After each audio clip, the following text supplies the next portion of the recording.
তারপরেও আমরা আসলে ওনাদের সাথে কথা বলছি।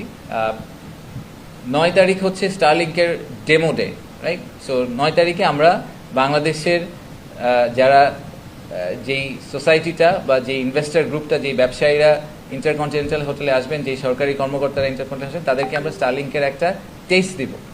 It's a testing session. But actual স্টারলিংকের কমার্শিয়াল অপারেশন শুরু হতে আরও কিছুদিন সময় লাগবে। আমাদের 90 দিনের টার্গেটটা এখনও মাথায় আছে, আমরা ওটাকে টার্গেট করে এগোচ্ছি।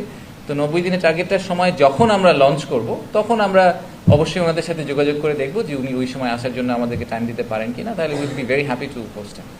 সো এখনই কনফার্ম করতে পারছি না, বাট আমরা চেষ্টা করছি। সত্যি মনে করি যে ইনভেস্টাররা আসলে 1-2 বছরের বেসিসে ইনভেস্টমেন্ট ডিসিশন নেন না, ওনারা মিনিমাম 5 বছরের একটা হরাইজন, প্রবাবলি 20-30-40 বছরের হরাইজন নিয়ে বাংলাদেশে আসবেন।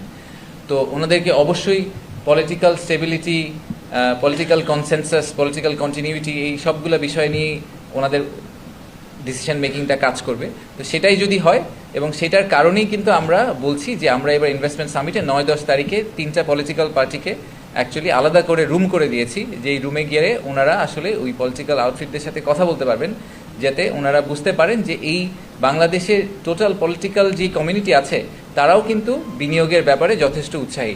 আমি যখনই পলিটিক্যাল পার্টিদের সাথে কথা বলি, ওনারা সবাই বলেন যে বাংলাদেশে বিনিয়োগ খুবই জরুরি। আমার মনে হয় এটা নিয়ে তো আসলে পলিটিক্যাল পার্টিদের মধ্যে মতবিরোধ নেই যে একজন বাম দিকে একজন বাম দিকে বলছেন যে না এটা দরকার আছে, দরকার নেই। সবাই বলছেন দরকার আছে। ইনফ্যাক্ট আমাদের যে ইয়াং পপুলেশন, তাদেরকে এমপ্লয়মেন্ট জেনারেট করার জন্য প্রাইভেট সেক্টরকে গ্যালভানাইজ করা আমাদের জন্য দরকার আছে।